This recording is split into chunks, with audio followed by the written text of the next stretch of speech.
Start करते हैं। तो आज है आपका नीट रिवीजन बैच में फिजिक्स पढ़ रहे थे हम लोग इलेक्ट्रिसिटी, और इलेक्ट्रिसिटी का लेक्चर नंबर 2। ठीक है, लेक्चर नंबर 1 में हमने सेल तक पढ़ लिया था। सेल एक्चुअली स्टार्ट हो रहा था, तो पहले जान लेते हैं व्हाट इज सेल। सेल होती क्या है और फिर इसके बाद ये स्मॉल क्या रिप्रेजेंट करता है, उसके इंटरनल रेजिस्टेंस को। तो सेल में माने आपने जो आपका रिमोट होता है उसमें एक पॉजिटिव होता है और एक नेगेटिव होता है ना। कैथोड एनोड में जाकर के थोड़ा कंफ्यूज नहीं करेंगे, हम सिंपल रखेंगे इसको। एक पॉजिटिव हो गया, एक नेगेटिव हो गया, और एक क्या होता है, इलेक्ट्रोलाइट होता है, एक मीडियम होता है। इलेक्ट्रोलाइट में सुनने में डर लगे तो मीडियम होता है ना। तो आपको अच्छे से पता है सर, यहाँ से एक वायर जाएगा एक रेजिस्टेंस के अक्रॉस, जो आपका मतलब जो भी आप कनेक्ट कर रहे हो बैटरी से, है ना, ये नेगेटिव हो गया। ठीक है, तो करंट हमेशा पॉजिटिव से फ्लो करेगा सर, रेजिस्टेंस से होकर के फिर वापस से आएगा, फिर बैटरी के अंदर जाएगा। तो अंदर क्या होता होगा, यहाँ से फिर यहाँ पर। अब उसको इस मीडियम से होकर के गुजरना पड़ता है ना। तो ये जो मीडियम होता है, इलेक्ट्रोलाइट होता है, ये क्या करता है, अपोजिशन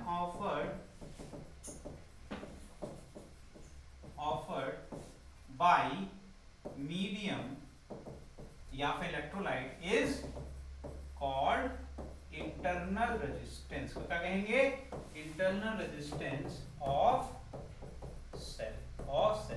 सेल और बैटरी, मैं बैटरी वाला क्यों बोल रहा हूँ, क्योंकि जनरली हम लोग बैटरी से ही डिनोट करते बोलते हैं ना। जनरल टर्म में कहते हैं बैटरी ले, और रिमोट की बैटरी सेल ले आते हैं हम लोग, बिकॉज कॉम्बिनेशन ऑफ सेल क्या बनाता है, बैटरी बनाता है। तो एक सिंगुलर की बात करेंगे तो वो सेल कहलाएगी, और एक से ज्यादा होगी तो कहेंगे बैटरी कहेंगे, है ना। तो जैसे एक 10th क्लास में पढ़ा हुआ था, 10th क्लास में ऐसे एक बना था, एक देखो इलेक्ट्रिकल कंपोनेंट का एक टेबल बना हुआ है 10th क्लास में एनसीईआरटी में। उसके अंदर देखो बहुत अच्छे से दिया हुआ है, तो इसको कहते हैं सेल। और फिर जब इसका कॉम्बिनेशन बना देते हैं, मतलब एक आपकी सेल फिर दूसरी आपकी सेल, और इसका प्लस माइनस का प्लस माइनस, तो साथ में क्या कहेंगे, एक बैटरी कहेंगे। तो combination of cell is called as battery. समझ में आ गया। तो पहले अभी फिर से सेल पर आते हैं, वो तो एक बात हो गई, सिंपल जनरल इंफॉर्मेशन के लिए बता दिया। यहीं आते हैं तो भैया इसका मतलब क्लियर है कि जो अपोजिशन ऑफर्ड हो गया, इसको ही हम एक रेजिस्टेंस की तरह, क्योंकि रेजिस्टेंस का मतलब क्या होता है, अपोजिशन जो ऑफर होता है किसी भी इलेक्ट्रिकल कंपोनेंट के अंदर से अगर आप गुजर रहे हो, तो मतलब करंट के फ्लो को अपोज करने वाला जो नेचर होता है उसी को रेजिस्टेंस कहते हैं। एक प्रॉपर्टी होती है, तो ये प्रॉपर्टी यहाँ पर इंटरनल रेजिस्टेंस स्मॉल r से डिनोट की जाती है। इसका डिनोटेशन क्या होता है, हमेशा स्मॉल r। तो इक्वेशन क्या बन जाएगा, देखो ध्यान से इक्वेशन। यहाँ पर जब भी वोल्टमीटर लगाते हैं तो हमें क्या मिलता है, रीडिंग E मिलती है। लेकिन जब भी यहाँ वोल्टमीटर लगाते हैं तो हमें वोल्टमीटर क्या देता है, रीडिंग V देता है। तो हमें एक अलग वैल्यू मिलती है, मतलब लोड के अक्रॉस इसकी वैल्यू अलग है और इसके। अच्छा एक चीज बताओ, वोल्टमीटर कभी करंट ड्रॉ करता है, तो यहीं से एक और टॉपिक याद आता है, अरे सर आपने पढ़ाया था कन्वर्जन। डिवीजन में जानबूझ के नहीं पढ़ाते क्योंकि इसको बहुत पढ़ाया है वहां पर, conversion of galvanometer to voltmeter.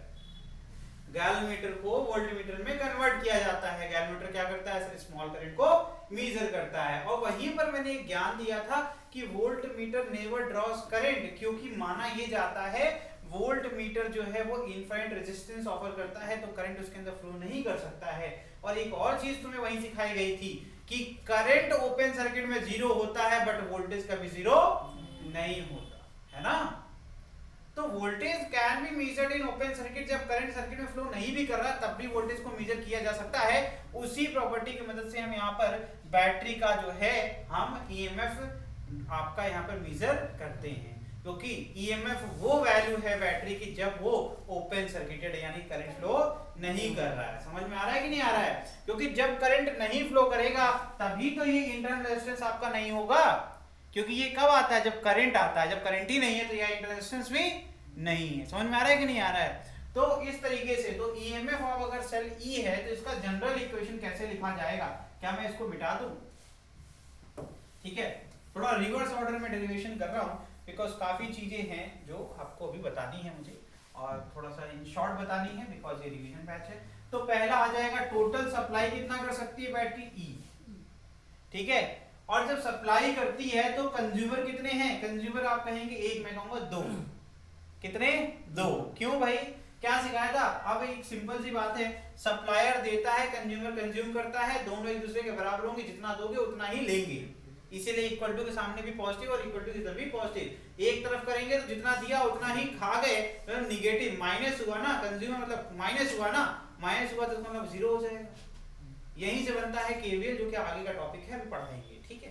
तो इसका E is equal to simple भाषा में उसने जितना सप्लाई किया उतना ही कंज्यूम हुआ। मान लीजिए सर्किट में करंट कितना निकला, I। कितना निकला, हिसाब से I इंटू क्या हो जाएगा सर कैपिटल R, फिर ये I कहां से आ रहा है इसके अंदर से, तो यहां पर एक्चुअल में इसको रिप्लेस कर दीजिए कि स्मॉल रेजिस्टेंस से, तो इसका मतलब है यहां पर भी क्या आ जाएगा प्लस I स्मॉल, क्या भाई गलत है क्या, गलत है, सही है ना, परफेक्ट है, ठीक। तो इसका मतलब है कि ये जनरल इक्वेशन हो गया। अगर हम चाहें इस IR को लिख सकते हैं V, तो एक हो जाएगा V is equal to E minus I small, ये हो गया आपका लोड रेजिस्टेंस के अक्रॉस जो वोल्टेज ड्रॉप होता है उसकी वैल्यू निकालने के लिए एक जनरल इक्वेशन हो गया सेल का, ठीक है, समझ में आया। तो इसका मतलब ये समझ में आ रहा है कि जो वोल्टेज होगा किसी भी लोड के अक्रॉस वो हमेशा कम होगा बैटरी के ईएमएफ से, क्योंकि उसका लॉस इंटरनल है। वो चाहता तो है कि वो ई दे दे, लेकिन इलेक्ट्रोलाइट की वजह से क्या हो रहा है, उसका वोल्टेज घट जाता है। समझ में आ रहा है कि नहीं आ रहा है। तो जब बैटरी के अंदर ही लॉस हो रहा है तो क्या ही कर सकते हैं, सप्लाई कभी भी ई हो ही नहीं पाएगा। समझ में आ रहा है कि नहीं आ रहा है। अच्छा जी, इसके आगे अब ये क्या लिखा हुआ है, यही इक्वेशन जो मैंने यहाँ प्रूफ किया यहाँ लिखा हुआ है, ठीक है। अब ये क्या लिखा हुआ है सब प्रूफ हो जाएगा, कोई बड़ी बात नहीं है। यहाँ शुरू करते हैं, ठीक है। ये हुआ क्या actually, what is E upon V, E upon V जब कर रहे हैं कैसे आया ये, ठीक है। देखो जरा इस इक्वेशन को साथ खेलो, है ना, इसके साथ खेलना स्टार्ट करो, फिर आप इसमें चेंजेस करना स्टार्ट करिए, तो क्या आ जाएगा, आपको आंसर्स मिलने स्टार्ट हो जाएंगे, ठीक है। तो अगर आप कभी भी देखना चाहते हैं तो अगर इसको रीअरेंज करना है तो इसको पहले ओपन करो, रीअरेंज करो, देखो क्या बनता है। तो यहाँ से क्या आ जाएगा, देखो बेटा ध्यान से देखो, इसको यहाँ आ जाएगा E R upon V minus R, ठीक है। देखो यह जाएगा E R minus V R, ठीक है, अपॉन वी, ये भी आ जाएगा वी स्मॉल आर। आएगा कि नहीं आएगा, रीअरेंज कर लो, इसको यहाँ से हटा दो, रीअरेंज कर लो, ठीक है, और v निकाल लो, ई अपॉन आ जाएगा, ठीक है। तो इस तरीके से इसको प्रूव कर सकते हैं हम लोग। तो यहाँ से इंटरनेशनल का फॉर्मूला क्या बनेगा, r into E upon V minus 1, ठीक है, r इंटू ई। चलिए आगे देखते हैं।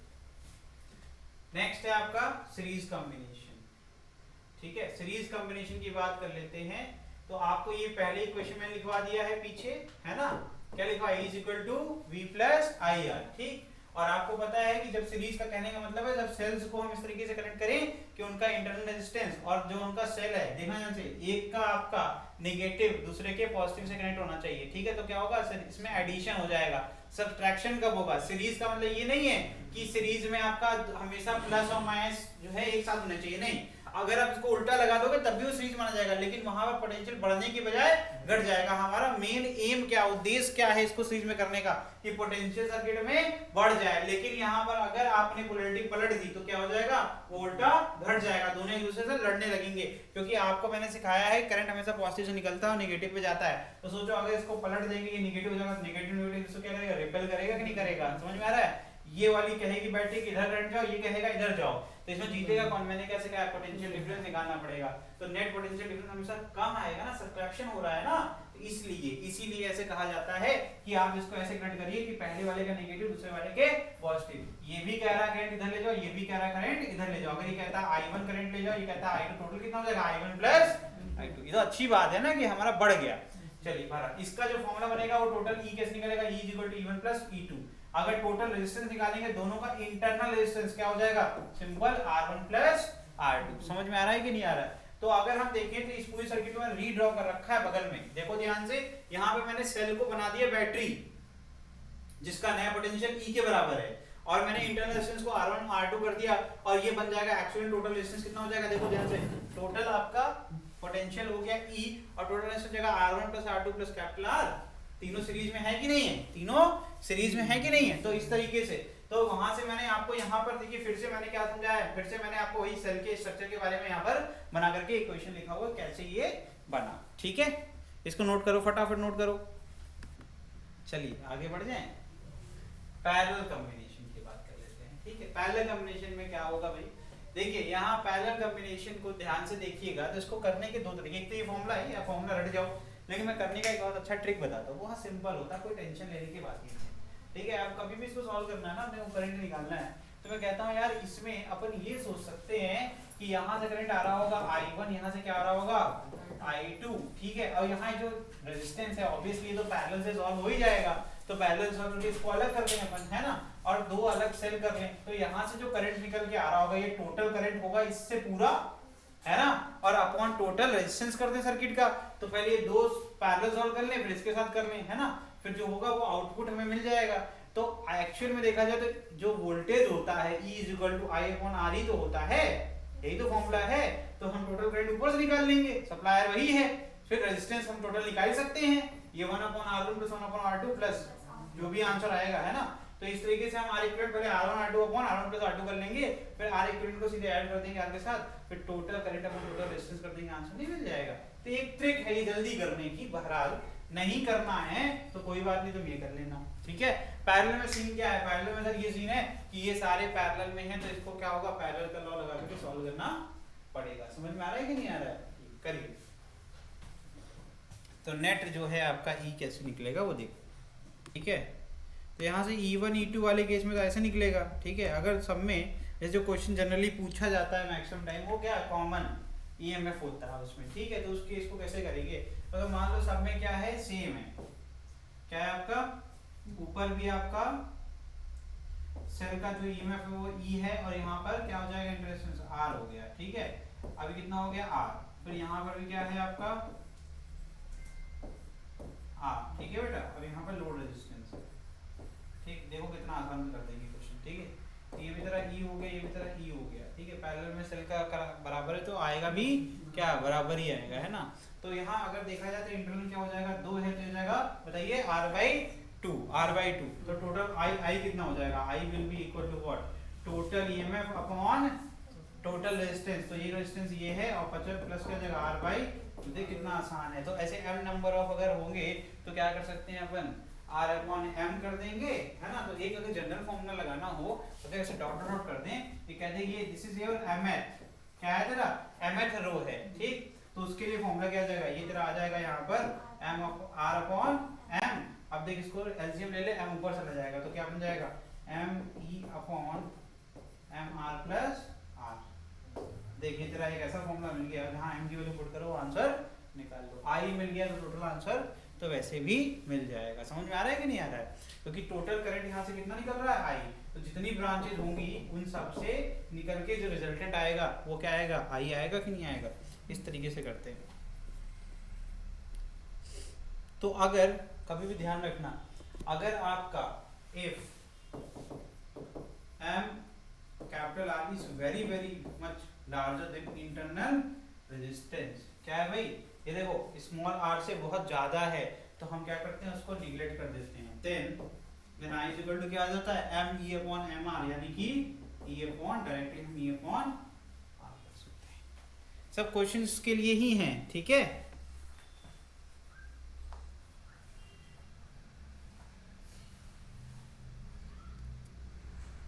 अगर r आपका स्मॉल r बहुत ज़्यादा है, स्मॉल r की वैल्यू बहुत ज़्यादा है, तो I इक्वल टू क्या हो जाएगा, फिर आपको M R को क्या करना पड़ेगा, M R को निगलेक्ट करना पड़ेगा। अगर स्मॉल r इंटरसेप्शन बहुत ज़्यादा है, लोड की वैल्यू बहुत कम है r स्मॉल r की वैल्यू बहुत ज़्यादा हो जाए, तब क्या हो जाएगा, तो यही फॉर्मूला आपका बदल जाएगा, है ना। क्या हो जाएगा, if small r is very larger than m times of capital R, तो नया फॉर्मूला क्या आ जाएगा, ME/स्मॉल r। अभी E/स्मॉल r क्या होता है, E/स्मॉल r को कह सकते हैं current through any cell when short circuited. क्या कर देंगे, शॉर्ट सर्किटेड मतलब जानते हो क्या होता है, देखो ये एक सेल हो गई, इसके पास एक इंटरनल रेजिस्टेंस है, इसको शॉर्ट सर्किट कर दो, मतलब बिना किसी, अब इस समय जो करंट फ्लो कर रहा है तो क्या हो जाएगी, E/, होगी कि नहीं ओम्स लॉ के हिसाब से। समझ में आया कि नहीं आया। तो इसका मतलब है क्वेश्चन में कई बार ऐसे सेंटेंशियल लिखा हुआ है, करंट क्या है through short circuited cell is this, तो फिर बताइए आपकी जो है स्मॉल r की वैल्यू कितनी है। तो जिसको ज्ञान नहीं होगा वो क्वेश्चन कभी कर नहीं पाएगा, ठीक है। तो यहाँ पर क्या हो जाएगा, ये हो जाएगा M/I short circuit through any cell. समझ में आया कि नहीं आया, ये हो गया।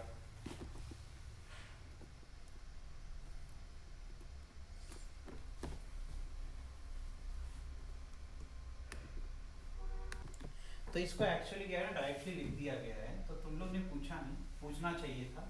ये हुआ ऐसे होता है, जैसे E निकालना है, ठीक है, तो ये हो जाएगा E1 upon R1 plus E2 upon R2 into क्या हो जाएगा ये R इक्विवेलेंट। तुम कहोगे ये क्या कर दिया sir, V equal to I R होता है, V equal to I into R, तो I क्या है, E1 अपॉन R1 क्या है, करंट I1, टोटल करंट क्या हो जाएगा I1 प्लस I2, अरे जो भी इससे निकलेगा I1 इधर से निकलेगा I2, दोनों मिलकर के I1 प्लस I2 से निकलेगा, और टोटल जो निकलेगा इनटू टोटल रेजिस्टेंस, इस सर्किट में कितना R1 R2 ही तो है।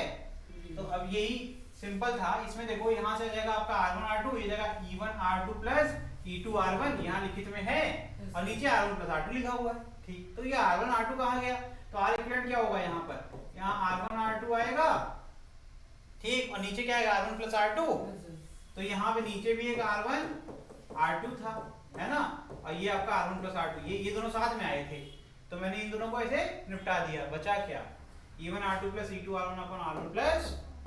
समझ में आया कि नहीं आया, थोड़ा सा तह तक जाने की कोशिश करो, एग्जाम क्रैक करना है तो ज्ञान पूरा होना चाहिए, ठीक है। जबकि ये सिंपल ओम्स लॉ ही लग रहा था, मैंने ये बताया भी था करंट वाला लॉ आपको, है ना, लेकिन इस्तेमाल कैसे करना है, फॉर्मूले याद नहीं रहते एग्जामिनेशन हॉल में। एग्जामिनेशन हॉल में सिर्फ आपका कंसेप्ट आपके साथ जाता है, बाकी सब निकल आता है बाहर, ठीक है। नेक्स्ट है मिक्स ग्रुपिंग। मिक्स ग्रुपिंग में क्या होता है, ये देखो नीचे सर्किट बनी हुई है, क्या बनाया है मैंने बनाया है कि सीरीज में भी है और पैरेलल में भी है। मैंने बोला कि हर ब्रांच में m नंबर ऑफ ब्रांचेज हैं, m का मतलब 10 ले लो, 10 ब्रांचेज हैं, और हर ब्रांच में आपके 15-15 जो है सेल लगी हुई हैं, और सारी सेल सेम टू सेम है, ठीक है, तो उनका इंटरनेशनल भी सेम टू सेम होगा, तो उसको यहाँ पर ऐसे कह रहे हैं n नंबर ऑफ सेल लगी हैं m नंबर ऑफ ब्रांचेज में, ठीक है। तो m नंबर ऑफ ब्रांचेस तो मैंने पहली बनाई और आखिरी बनाई, तो क्लियर हो गया रेजिस्टेंस क्या होगा, स्मॉल r प्लस स्मॉल कितनी बार करेंगे, n टाइम्स करेंगे, और सेल क्या हो जाएगा, हर सेल का e है तो n e हो जाएगा। समझ में आ रहा है कि नहीं आ रहा है, तो इस पूरे को उठा करके बदल देंगे, ये देखो n e और nr में, अभी क्या हो जाएगा 1 अपॉन nr, ये अगर निकालेंगे तो पैरेलल में ही तो सॉल्व करेंगे, अब सबका पोटेंशियल सेम है तो आएगा पोटेंशियल तो n ही है ना, सब में पोटेंशियल सेम ही है, तो ये क्या आएगा, सिर्फ अगर चेंज आएगा तो आपका रेजिस्टेंस चेंज आएगा, तो 1 upon nr plus 1 upon nr कितनी बार करेंगे, m बार करेंगे, तो आ जाएगा m अपॉन nr, जिसको उल्टा करना पड़ेगा बिकॉज वो 1 अपॉन r में पैरेलल सॉल्व किया जाता है, तो फॉर्मूला क्या बनकर के आएगा, r is equal to nr upon m। समझ में आ रहा है कि नहीं आ रहा है, तो यहां से हम लोग ने फिर I max निकाला, पहले I निकाला, फिर I से हमने I max निकाला, तो I max की कंडीशन यहाँ सॉल्व की गई है।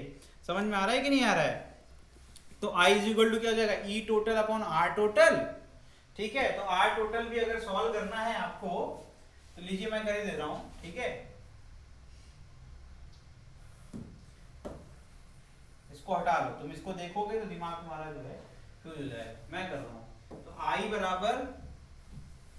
बराबर क्या हो जाएगा, E total upon R total, तो R का जाएगा, अगर लोड लगा हुआ है यहाँ पर एक लोड रेजिस्टेंस भी लगा दो, ये लोड तुम्हारा लोड रेजिस्टेंस हो गया तुम्हारा R, ठीक है, तो क्या हो जाएगा, ये सीरीज में आ जाएगा R प्लस क्या आ जाएगा n small r upon m, यही तो आएगा, कुछ और आएगा तो बताना, ठीक है। और E कितना आएगा, सब सेल में बराबर वोल्टेज है, ये जाएगा n E, यही तो आएगा ना भैया, ये क्या जाएगा, देखो m capital R plus n small r, यही सेम चीज लिखी हुई है यहाँ पर, मिटा के दिखा दें, ठीक है, बस यहाँ पर ये कैपिटल R लिख दिया, उससे क्या ही फर्क पड़ता है, पढ़ने वाले बच्चों को क्लियर है, ठीक। और फिर नीचे आएगा एलसीएम m कहाँ जाएगा, ऊपर, तो क्या जाएगा m into n into e, m into n into e, क्या गलत लिखा हुआ था क्या, नहीं ना।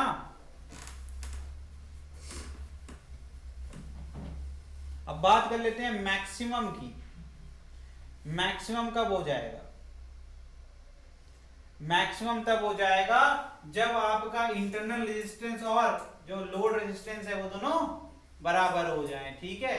तो ये क्या आ जाएगा आपका m और n अगर बराबर हो गया यहाँ पर, तो जाएगा 2nr, और ऊपर क्या है m, उसे हमको नीचे ले आया गया है, तो क्या जाएगा mne अपॉन, ठीक है, तो एक तो m और इज इक्वल टू n हो जाए, मतलब नंबर ऑफ सेल में जो नंबर ऑफ सेल जो है उतना ही नंबर ऑफ क्या हो जाए, रोज हो जाए, पहली बात, दूसरी इंटरनल रेजिस्टेंस की जो वैल्यू है वही आपकी लोड रेजिस्टेंस के बराबर हो जाए। समझ में आ रहा है कि नहीं आ रहा है, तो ये बन जाएगा 2nr अपॉन m और m ऊपर चला जाएगा, देखो यहाँ से n कट गया, बचेगा क्या me अपॉन 2, क्या बचेगा me अपॉन 2।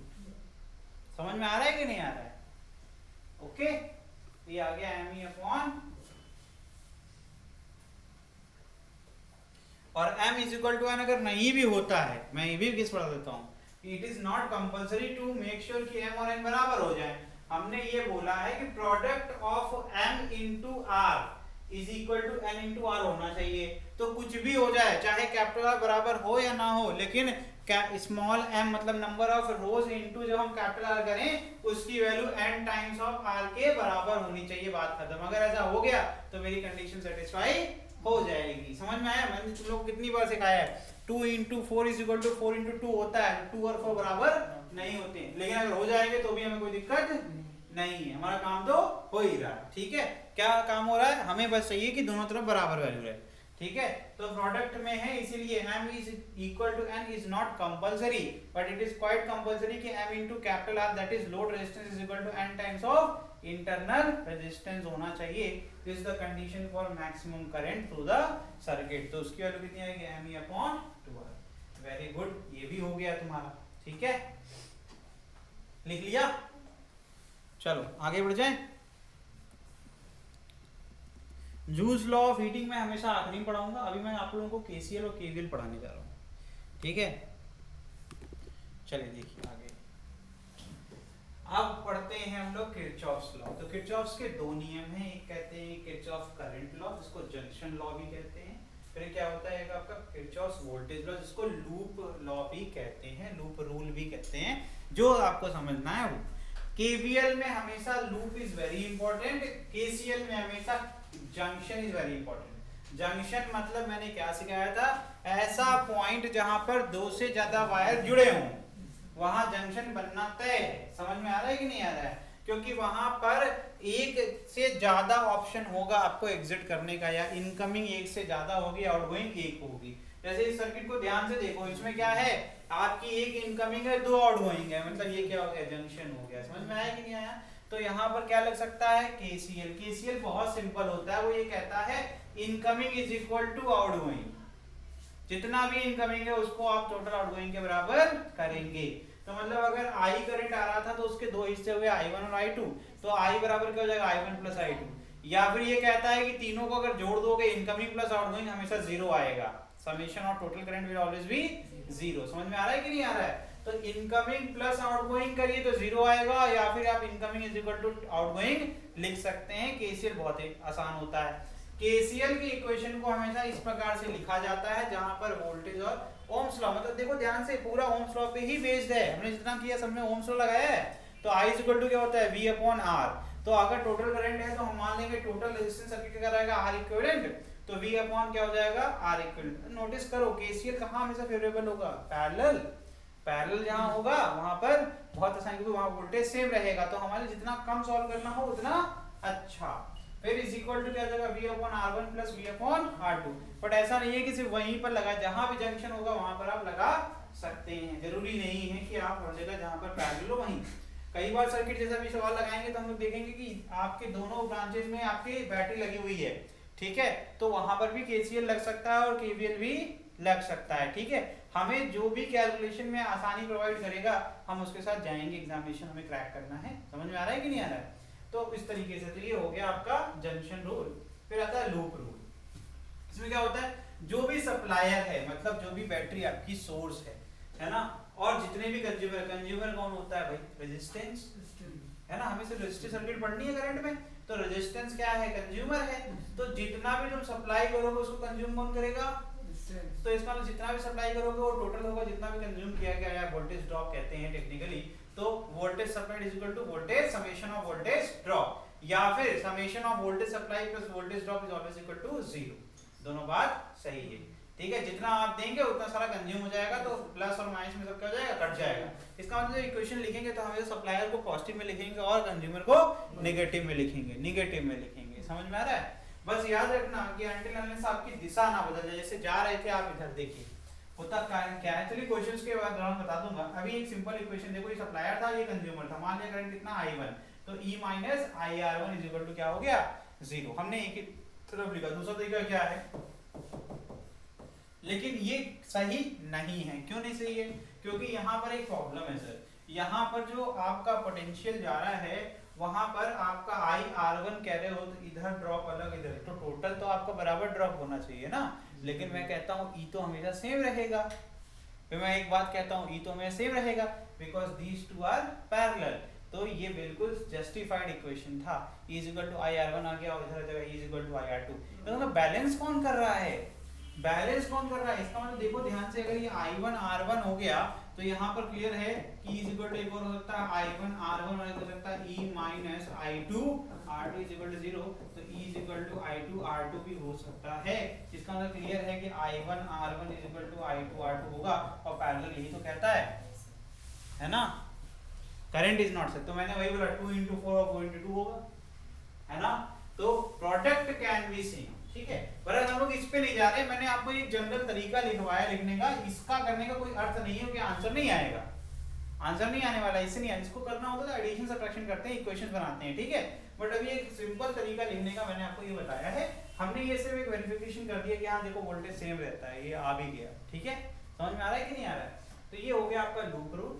नेक्स्ट है आपका व्हीटस्टोन ब्रिज, इसका बचता है आपका हीटिंग इफेक्ट और आपका एक और टॉपिक बचता है मीटर ब्रिज। एक टॉपिक जो है थोड़ा सा इसको पढ़ाने से पहले पढ़ाना चाहता हूं मैं, ठीक है, कन्वर्जन वाला टॉपिक है।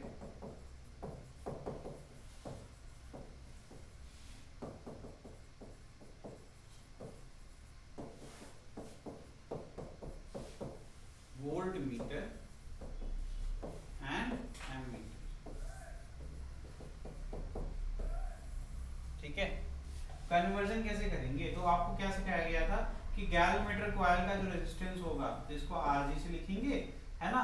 तो गैल्वेमीटर की क्या प्रॉब्लम होती है, गैल्वेमीटर हमेशा एक लिमिटेड अमाउंट ऑफ करंट यानी कि 2 एम्पीयर 1 एम्पीयर ऐसे रीडिंग कर सकता है। एमीटर बहुत large amount of current 8 ampere 10 ampere 15 ampere कर सकता है। वोल्ट मीटर में करंट नहीं मेजर होता, वोल्टेज मेजर होता है। वोल्टेज हमेशा ओपन सर्किट में मेजर होता है क्योंकि करंट ड्रॉ करेगा तो वो गलत रीडिंग देगा। तो हमें गैल्वेमीटर तो करंट का डिवाइस है, तो उसको वोल्टेज कैसे मेजर करेंगे, तो एक ही तरीका है कि आप इसके आगे एक बहुत हाई रेजिस्टेंस मतलब आर शंट जो है बहुत लार्ज वैल्यू का होगा, लार्ज वैल्यू का, जिससे क्या होगा ये एक तरीके से हमारे क्या हो जाएगा भाई, एक तरीके से ये आपका जो सप्लाई है करंट क्या कर देगा, वो जीरो कर देगा।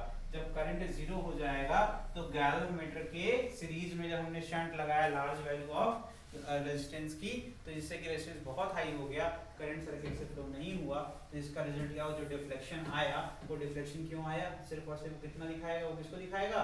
तो हमने अगर मार्किंग चेंज कर दी, मार्किंग हमने जो उसमें रीडिंग थी उसको चेंज कर दी हमने उसमें प्रैक्टिकल करके, तो हमें क्या मिलने लगेगा, अब यही गैल्वेमीटर हमें आउटपुट देगा वोल्ट मीटर का। समझ में आया कि नहीं आया?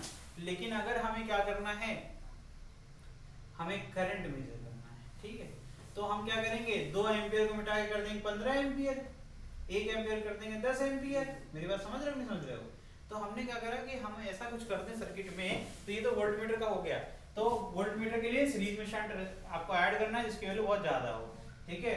एमीटर के लिए क्या होगा, तो एमीटर में तो सीरीज में चाहिए, तो करंट आपका फ्लो कराना है, ठीक है। और ये हो गया आपका आरजी, तो हम क्या करेंगे, एक पैरेलल में शंट लगा देंगे, ठीक है, इस तरीके से। तो देखो होगा क्या, यहाँ से आया 15 एम्पीयर, इसको 2 एम्पीयर ज्यादा दे नहीं सकते हम, ठीक है। तो यहाँ कितना जाना चाहिए, सिर्फ 2 एम्पीयर, बाकी सारा कहाँ जाना चाहिए, 13 एम्पीयर कहाँ जाना चाहिए, यहाँ से। अच्छा ये बताओ, करंट हमेशा कहाँ जाना पसंद करता है, जहाँ रेजिस्टेंस ज्यादा होता है कम होता है, जहाँ कम होता है। इसका मतलब क्लियर है कि आर शंट जो लगेगा उसकी वैल्यू क्या होगी, स्मॉल वैल्यू, है ना। जितनी कम वैल्यू हो सकती है आरजी से उतना अच्छा, ज्यादा करंट यहीं से चला जाएगा, जो बचा करंट होगा वो। तो इसके लिए भी एक फॉर्मूला लिखवाया था मैंने, to calculate the value of R shunt, वो आप पढ़ेंगे तो आप कर सकते हैं। मेरी बात समझ गए? तो ये आपको, क्योंकि ऐसे क्वेश्चंस आए हुए हैं सर्किट वाले क्वेश्चन, इसमें कहा गया है ये बताओ कि सर्किट बताओ कौन से सही है, जिसमें ये बोला गया है R1 R2 अलग अलग रेजिस्टेंस हैं, जहां बोला गया R1 is high resistance, R2 is low resistance, और सर्किट में R1 R2 की वैल्यू प्लेसमेंट को चेंज किया जा रहा है, कह रहे हैं ओम्स लॉ को वेरीफाई कर रहे हैं। तो ओम्स लॉ को वेरीफाई करने के लिए एक वोल्टमीटर चाहिए होता है और एक एमीटर। वोल्टमीटर क्या करता है, जिस रेजिस्टेंस के क्रॉस उसमें एक टेस्टिंग रेजिस्टेंस RT लगा रखा है, तो आरटी के क्रॉस गैलोमीटर, उसमें सर्किट में पता है क्या कर दिया गया, सिर्फ गैलोमीटर लगा दिया गया हर जगह। तो आपको गैलोमीटर कन्वर्ट करना पड़ेगा वोल्टमीटर के लिए, और हमेशा जो है वोल्टमीटर पैरेलल में होता है, तो उसमें क्या हो जाएगा पता है, एक गैलोमीटर लगेगा आरटी के ऊपर और उसके बगल में एक R1 लगेगा जो कि हाई रेजिस्टेंस को फ्लो करा रहा है, तो वो क्या बन गया वोल्टमीटर। फिर आरटी के आगे एक आपको गैलोमीटर लगा हुआ है, उसके सीरीज में एक और आर शंट लगा हुआ है, समझ में आ रहा है कि नहीं आ रहा है, तो वो क्या करा देगा, उसको एमीटर बना देगा। तो ये था सर्किट में 4 सर्किट बनी हुई थी, R1 R2 की जगह अलग अलग थी, उसमें से पहचानना था। तो ऐसे क्वेश्चंस आए हैं कन्वर्जन के ऊपर, तो आपके लिए ही ये है, ठीक है, इसीलिए मैंने इसको पढ़ा दिया। अब ये आसान टॉपिक है व्हीट स्टोन। व्हीट स्टोन में बैलेंस कंडीशन पढ़ना होता है ना। व्हीट स्टोन ब्रिज एक ऐसा ब्रिज होता है जिसमें आपका जो गैलोमीटर है वो करंट जब जीरो रिफ्लेक्स करंट मिलता है, तो उसका मतलब है कि जब उसके करेस्पॉन्डिंग जो आपका रेजिस्टेंस है उनका रेशियो हमेशा बराबर आ जाता है, ठीक है। ध्यान से देखो, ये R1 ये R2 ये R3 या ये R3 है, वो ऊपर R4, ठीक है।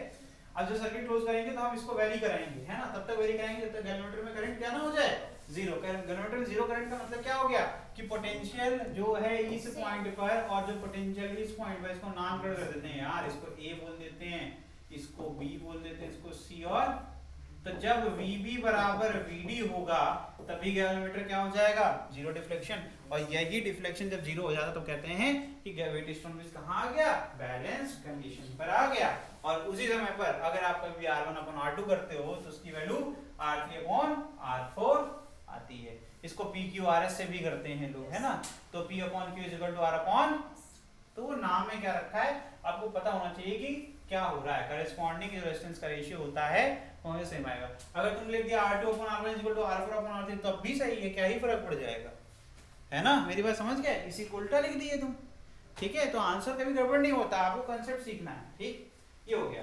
इसी व्हीट स्टोन ब्रिज के प्रिंसिपल पे काम करता है मीटर ब्रिज। उसमें एक अननोन वायर होता है जिसका रेजिस्टेंस नहीं पता होता है, वो हमें फाइंड आउट करना होता है। एक आपका ये 100 सेंटीमीटर का वायर होता है जिसका आपको रेजिस्टेंस ज्ञात होता है, और एक रियोस्टेट होता है जिसमें आपको वैल्यू सेट करनी है आपके हिसाब से, ठीक है। अब जॉकी जब आप आगे पीछे करते हो उस वायर के ऊपर जहां जीरो होता है तो उस वायर के दो हिस्से हो जाते हैं, है ना, हाँ, एक लेंथ L मान लेंगे किसी एंड से तो बचा 100 माइनस L, उसके हिसाब से उसका रेजिस्टेंस निकाल लेते हैं, और उसमें क्या हो जाता है आपको 3 पता है, एक अननोन है। बहरहाल मैं पढ़ाऊंगा, अभी ऐसे हवा में नहीं जाना है, मैं आपको पढ़ाऊंगा, पहले इतना आप नोट कर लें फिर मैं आपको आगे पढ़ाता हूँ। रिकॉर्ड नहीं आ रहा। एक टेबल मैंने पढ़ाया था स्कोर करने के लिए, वो टेबल रट के चले जाना, उसमें मैंने कैटेगराइज मॉड्यूल में दे रखा है मैंने बहुत अच्छे से, उसमें जो कॉमन डायमेंशन एक क्वेश्चन आता है मैच द फॉलोइंग करके कौन कौन से डायमेंशन कौन कौन से क्वांटिटी के डायमेंशन एक ही होंगे, टेबल बना देगा। तो ऐसे डायरेक्ट क्वेश्चन आने वाले हैं तुम्हारे नोट से और मॉड्यूल से, उस कैटेगराइजेशन से तुम्हारा बहुत फायदा हो जाएगा। समरी भी पढ़ते चले जाओगे चैप्टर की तो क्वेश्चन फंस जाएगा। डायमेंशन एनालिसिस पे क्वेश्चन आ जाए तो तुम्हारे लिए तो बेस्ट है क्योंकि वो बहुत अच्छे से कराया गया, ठीक है। डायमेंशन एनालिसिस हो गया, तो इस तरीके से वो चैप्टर टारगेट करो जिसमें स्कोर है। एरर के ऊपर क्वेश्चन आना ही आना है, तो एरर मैंने बहुत अच्छे से पढ़ा रखा है आपको, ठीक है। लीस्ट काउंट हो गया, इसके ऊपर पढ़ाया हुआ है आपको, मैंने कैलिपर भी पढ़ा दिया, स्पेरोमीटर भी पढ़ा दिया, स्क्रू गॉज भी पढ़ा दिया, सब में सीधे सीधे फॉर्मूले बेस्ड क्वेश्चंस है। पढ़िए, सवाल लगाइए, खत्म करिए। मोशन इन्फिनिटी में अब स्पीड ना पढ़ने बैठ जाना, स्पीड वेलोसिटी, ये क्वेश्चन इतना बढ़िया से आता है, उसमें आपको जो है कभी कभी टाइम को हमें कन्वर्ट करना पड़ता है इन टर्म्स ऑफ डिस्टेंस और आपकी स्पीड, और कभी कभी आपको डिस्टेंस को इन टर्म्स ऑफ टाइम आपको कन्वर्ट करना पड़ता है, उससे क्वेश्चन सॉल्व होता है। क्यों नोट किया होगा तुमने ये क्वेश्चन? हाँ, ग्राफ तो इतना पढ़ाया है, पोजीशन टाइम ग्राफ पढ़ाया आपको, है ना, आपको स्पीड टाइम ग्राफ पढ़ाया है ना, आपको एक्सटी कर पढ़ाया, वीटी कर पढ़ाया, आपको एटी कर पढ़ाया, सिग्निफिकेंस ऑफ वीटी कर पढ़ाया, एक्सटी कर पढ़ाया, तो आपको सब कुछ पता है, पूरी एकदम डायरेक्टली क्वेश्चन बुक है आपके पास। फिर आपके पास 3 इक्वेशन ऑफ मोशन होते हैं। सबसे अच्छी बात है कि फॉर nth सेकंड पढ़ा दिया मैंने, वो सबसे, क्योंकि उस पे क्वेश्चन आता है nth सेकंड वाला, तो s nth भी निकाल सकते हो, h nth भी निकाल सकते हो, वर्टिकल मोशन भी पढ़ा दिया था और आपका हॉरिजॉन्टल मोशन भी पढ़ा दिया था। तो वहां से एक क्वेश्चन आपका फंस रहा है, वो क्वेश्चन अगर आएगा तो वहां से हो जाएगा। अगर प्लेन के क्वेश्चन कम हुए तो ये पक्का nth वाले में चले जाते हैं क्वेश्चन, ठीक है, क्योंकि पेपर को लेवल मेंटेन रखना है। अगर आपके ये डिस्टेंस वाले क्वेश्चन आ गए तब तो आपका पेपर में नंबर बट रहा है, अगर तब ना कर पाओ तो बेकार है, क्योंकि अगर उसमें बचता क्या, कैलकुलेशन, 9 का मामला कैलकुलेशन, ठीक। एक ये सेक्शन हो गया। मोशन इन प्लेन में प्रोजेक्टाइल में भी हॉरिजॉन्टल प्रोजेक्शन वाले क्वेश्चन बड़ा ट्रेंडिंग हो जाते हैं। ऑब्लिक में भी क्या होता है, एक बिल्डिंग पे जाकर के फेंक दिया, है ना, ये सारे क्वेश्चन सिंपल वाले क्वेश्चन से थोड़ा सा ऊपर चले जाओ। हाँ बस वो लैंग्वेज से खेलते हैं कि उसमें फिगर नहीं होता है, आपको फिगर खुद बनाना होता है।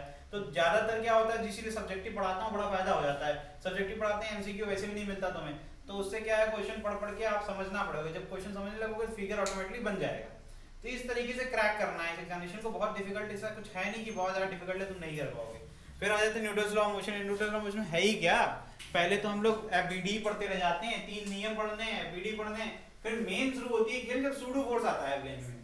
इनर्शियल फ्रेम और नॉन इनर्शियल फ्रेम वाली बात हो जाती है ना।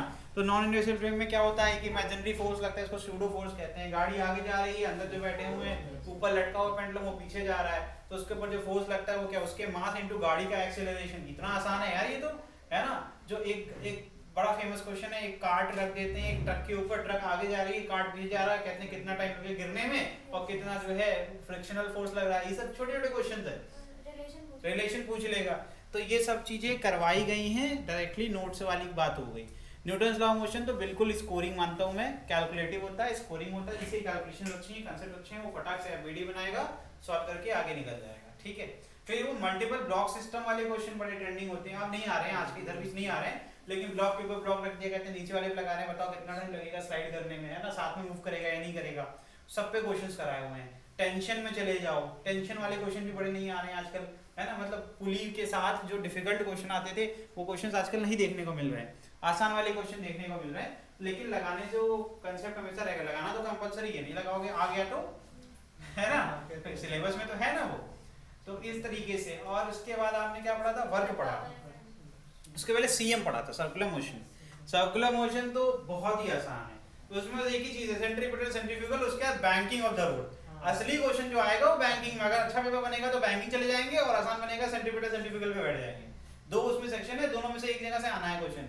तो अगर बैंकिंग पे चलेगा तो बैंकिंग में 3 केसेस पढ़ाए थे हमने, है ना, एक फ्रिक्शन के साथ, एक आपका इंक्लाइन कर दिया, बैंकिंग ऑफ द रोड कर दिया, और एक बोथ कर दिया, बैंकिंग ऑफ फ्रिक्शन साथ में, है ना, इसके ऊपर क्वेश्चन कराए थे, वो कर लोगे तो भी फायदा हो जाएगा। फिर आ जाते हैं वर्क और एनर्जी पे। वर्क और एनर्जी में सबसे आसान चैप्टर मानता हूं मैं, क्योंकि वर्क तो सबको पता है यार, फोर्स इनटू डिस्प्लेसमेंट कर लेंगे, उसमें बस एंगल के साथ खेलते हैं कि एक एंगल पे फोर्स लग रहा है, ठीक है। फिर पावर, फिर हो गया, पावर भी आप निकाल लोगे, कैपेसिटी टू डू वर्क हो गया। फिर एनर्जी, तो मतलब शुरू पे चैप्टर होता है मेरी नजर में एनर्जी से, जब वो आता है वर्क एनर्जी थ्योरम, मेरे नजर में वहीं शुरू होता है, मैकेनिकल एनर्जी आती है, kinetic energy plus potential energy. फिर आ जाता है जीपी निकालो, ग्रेविटेशनल पोटेंशियल एनर्जी, वो वहां जाके आप ग्रेविटेशन में रिलेट करते हो, लेकिन पहले ही, हाँ पहले ही आप यूज कर रहे हो, और बहुत बार यूज होता है ग्रेविटेशनल पोटेंशियल एनर्जी। हम लोग अभी इधर भी कर रहे हैं, अभी कर रहे हैं हम लोग mechanical properties solid and fluid के अंदर कर रहे हैं। तो देखा जाए तो चीजें आप पकड़ के चलोगे, और मैंने जिस हिसाब से पढ़ाया है ना, एकदम ऑर्डर में पढ़ाया है, हर चीज रिलेटेड है। स्टेप नंबर 1 पढ़ रहे हो, स्टेप नंबर 2 पढ़ रहे हो, अगर 20 से भी शुरू कर रहे हो तो लिंक मैं हर वीडियो में कराता चल रहा हूँ कि यहाँ से आया है, तो उस समय पर भी देख लोगे। तो मतलब आपके पास स्ट्रक्चर्ड कंटेंट, स्ट्रक्चर्ड मटेरियल है, सेलेक्ट होना अब आपको है। WB के बाद सिस्टम ऑफ पार्टिकल, मैं कहता हूँ सिस्टम ऑफ पार्टिकल थोड़ा थम जाओ, रुक जाओ, आखिरी में करना है ना, उसका भी सेक्शन है। मैंने कहा था सेंटर ऑफ मास पहले कर लो, कंपोजिट बॉडी पहले कर लो, कैविटी पहले कर लो, लकी होगे तो इधर से क्वेश्चन आएगा, निपटा दोगे इसको, है ना, क्योंकि इनका वेटेज तो फिक्स है ना। वेटेज सबसे आसान इसीलिए है तुम्हारा सिलेक्शन, क्योंकि वेटेज फिक्स कर रखा है। इतने क्वेश्चन में से इतने आने हैं, कितने टॉपिक हैं, तो सब कुछ एक ही जगह से दे नहीं देंगे। अब जिस दिन तुम्हारा लक खराब होगा तो मोमेंट ऑफ इनर्शिया ज्यादा ध्यान दे देगा वो, लेकिन उसके लिए एक टेबल बना रखा है मैंने, आसान है, अगर आप थोड़ा सा हिम्मत करो तो आसान है। बस ये क्या है ना, थोड़ा सा कंफ्यूजिंग होता है। और सबसे अच्छी बात क्या है कि third case of the rotational motion हटा दिया गया है। जब आपका बॉडी भी रोटेट हो रही है, एक्सिस भी रोटेट हो रही है, कहां रिड्यूस नहीं कर दिया, रोलिंग वाला है ना, रोलिंग मोशन खत्म कर दिया। रोलिंग मोशन में क्या होता है, बॉडी घूम रही है और एक्सिस भी आपकी आगे तरफ ट्रांसलेशन कर रही है, वो हटा ही दिया है, तो वो नहीं पढ़ना है। तो दो बच्चे 2 केस जिसमें अर्थ घूमती है, तो अर्थ वाला केस भी आ रहा है, तो उसमें एक्सिस भी घूमती रहती है और आपकी बॉडी भी, समझ में आ रहा है कि नहीं आ रहा है। तो आप इनर्शिया निकालने पे आओगे तो निकाल तो उसमें भी सकते हो, है ना, रोटेशनल में ऐसा भी नहीं है। लेकिन मैं ये मानता हूँ कि उसमें कंफ्यूजिंग बहुत होता है, सोल्यूशन बड़े लेंदी होते हैं, इसलिए थोड़ा डरावना लगता है, लेकिन ऐसा डिफिकल्टी के पैरामीटर पे तो नहीं आता है, ठीक है, कंफ्यूजिंग जरूर कह सकते हैं।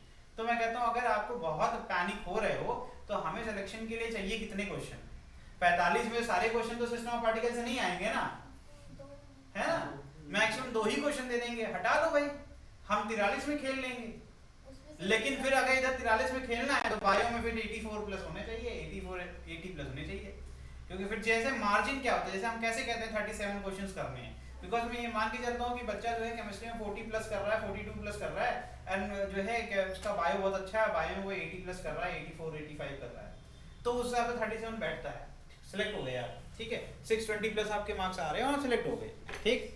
अगर आप जोड़ लोगे 37 ले लो इधर, 37 प्लस 42 कर लो प्लस 84 कर लो, आप बार के ऊपर हो, ठीक है। 4 से मल्टीप्लाई करना तो आता ही होगा, ठीक है। तो ये एक तरीका है एनालिसिस करने का।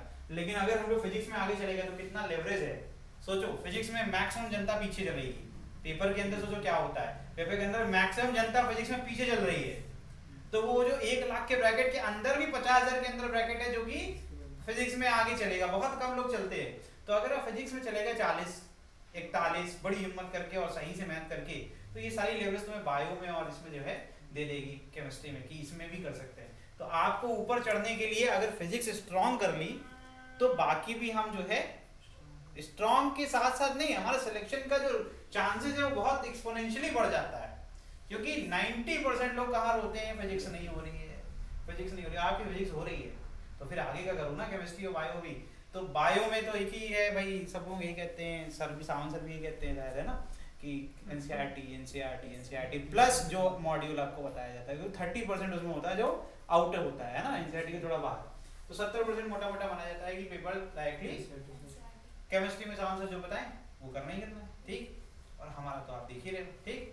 तो इसको ऐसे ही करोगे तभी आउटपुट आएगा, और ऐसे ही करने से ही आउटपुट हो सकता है, और कोई चांस है नहीं। मैंने आपको पूरा एक जर्नी दिखा दी अपने पूरे साल में कैसे किया, ठीक है। और इसी के साथ इसको यहीं रोकेंगे, ठीक है। अगली क्लास में हम लोग क्वेश्चंस भी करेंगे, ठीक, क्योंकि अभी सर की क्लास है तो थोड़ा जल्दी छोड़ रहे 10-15 मिनट, ठीक है। इसके बाद हम लोग इसे क्वेश्चन करेंगे और चैप्टर को अगली क्लास में ही खत्म भी कर देंगे, ठीक। चलिए, थैंक यू।